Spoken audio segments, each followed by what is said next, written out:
السلام عليكم ورحمة الله وبركاته. شلونكم شباب؟ جينا لكم فيديو جديد وحلقة جديدة إن شاء الله تعجبكم. هالفيديو عن موعد نزول مابات أولا، وثاني شي عندي مشكلة أرجع تحلوا لي إياها. هسه أولا مابات لما أوصل 100 مشترك، قربت قسم بالله، قربت هسه 78 مشترك. أشكر كل من ضغط سر لايك، أتمنى من قلبي يعني أنجح ويتوفق بالمدرسة. بس أتمنى هي بس أوصل 100 مشترك، لأن تعبت. 100 مشترك بس أوصل 100 مشترك أسوي لكم شرح، لأن قسم بالله تعبت. يعني أرجو تقدرون تعبي يعني ولا أمريكي منزله ولا رجل عربي منزله، يعني ما حد بس يمكن أنا هو الواحد أحمله. راح أعلمكم كيف تحملون. بس هسه بس أوصل 100 مشترك ونسوي لكم شرح.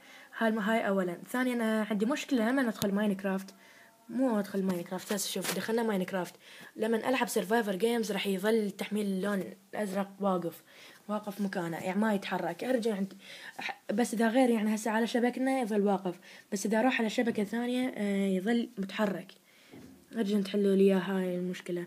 هسه شوف، راح تدخل على هذا السيرفر، ما راح يظل واقف تحميل، وهذا السيرفر ما اعرف كيف شو ادخل يروح يوصل للنهاية ويرجع نفس المكان. هسه شوفوا، بس امشي سيرفر جيمز علشان العب لكم لاكي بلوك، اللي هي مكعبات الحظ، حرب الجزر، وسيرفايفر جيم. هسه شوفوا، راح تدخل، راح تخرج من ماينكرافت وحيروح صوتي. يعني شوف ندخل. شوف، راح تدخل، راح يظل تحميل الاخضر واقف. دخلنا رغم اسمي بدون فاصل او اي شيء. شوف دخلنا، حيظل واقف هنا، ما راح يتحرك او يظل مرات هنا. بس لي هنا اذا وصل هنا يعني فتح، بس ما ينفتح. يعني ارجو ان تجدوا لي حل هذه.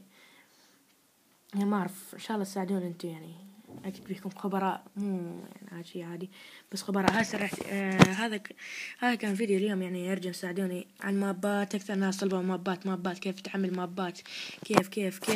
فهذا يعني 100 مشترك، قربت 78 ان شاء الله، قربت جدا، قربت تقريبا 20 مشترك ويصيرون 100 مشترك.